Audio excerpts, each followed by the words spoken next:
Voyons maintenant les ressources matérielles.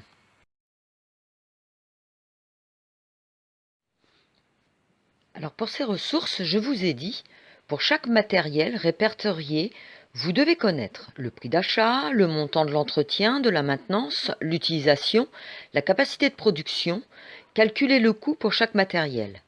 Et que grâce au tableau, vous allez pouvoir juger de l'utilité de remplacer le matériel par rapport aux besoins de production, mais également par rapport au coût de l'entretien. Là aussi, pour le calcul des marges, vous aurez une appréciation réelle et minutieuse. Alors, si vous n'avez pas de production, vous pouvez quand même faire ce tableau. Si vous avez quelques investissements qui demandent de l'entretien, comme des véhicules par exemple. Mais je dois avouer qu'en l'absence de production, l'utilité n'est pas probante. Par contre, si vous avez une production, il est impératif d'avoir ce tableau de suivi. Alors, il ne s'agit pas uniquement du matériel à proprement dit. Si vous êtes fabricant, vous avez des machines à outils. Si vous êtes transporteur, vous avez des véhicules. Pour le moment, je pense qu'on est bien d'accord. Mais hormis l'utilisation première de ce matériel, vous devez prendre en compte les capacités dans leur ensemble. Alors, si nous prenons l'exemple du transporteur, un colis sera bien plus vite livré avec une Porsche qu'avec une semi-remorque. Mais d'un autre côté, avec la semi-remorque, la quantité livrée sera énorme par rapport à la Porsche. Voilà pourquoi les livreurs ne viennent jamais avec une Porsche. Pour être plus sérieux, vous devez prendre la totalité des paramètres. Le coût d'achat, la vétusté, les capacités de production, la qualité des fabrications, la sécurité, la rapidité des machines, le coût d'entretien, les consommables, leur coût et leur qualité, et très certainement d'autres paramètres en fonction de chaque métier, chaque matériel, les paramètres varient. Mais vous connaissez votre métier et votre matériel, donc vous ne devriez pas avoir de difficultés particulières. Allez, maintenant voyons le premier cas, vous n'avez pas de production. Dans le tableau, vous avez l'onglet matériel qui se présente comme ça. Pour le remplir, vous allez indiquer votre chiffre d'affaires total, hors taxe bien sûr, puis la description du matériel, son utilisation, son prix d'achat et les dépenses qu'il engendre. Par exemple, maintenance, assurance, loyer, si vous avez une location-vente, et peut-être d'autres charges que vous pourrez ajouter en renommant description de la dépense. Le total se fait automatiquement, ainsi que le calcul du coût par rapport à votre chiffre d'affaires.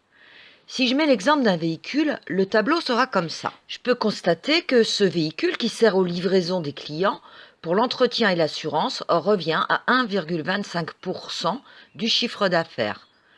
Si le véhicule devait avoir de grosses réparations et que vous vouliez faire une simulation par rapport à une location longue durée par exemple, il serait très simple d'inscrire les informations dans le tableau.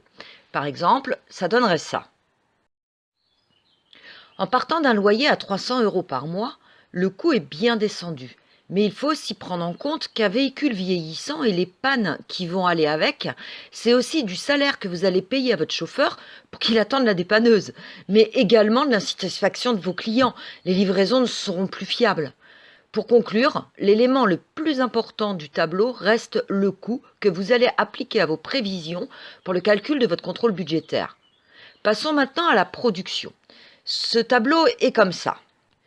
Vous allez remplir la description, l'utilisation, la surface nécessaire. C'est très utile pour l'avenir. Quand vous vous poserez des questions pour remplacer cette machine, il faut vous assurer que vous avez la place pour son installation.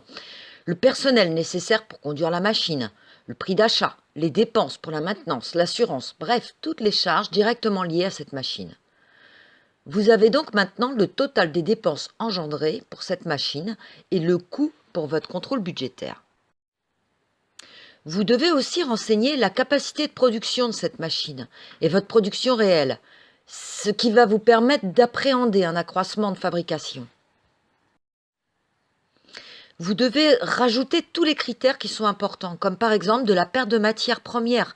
D'une machine à l'autre, ça peut varier, ou encore des consommables. Le but étant d'obtenir un coût complet concernant chaque machine.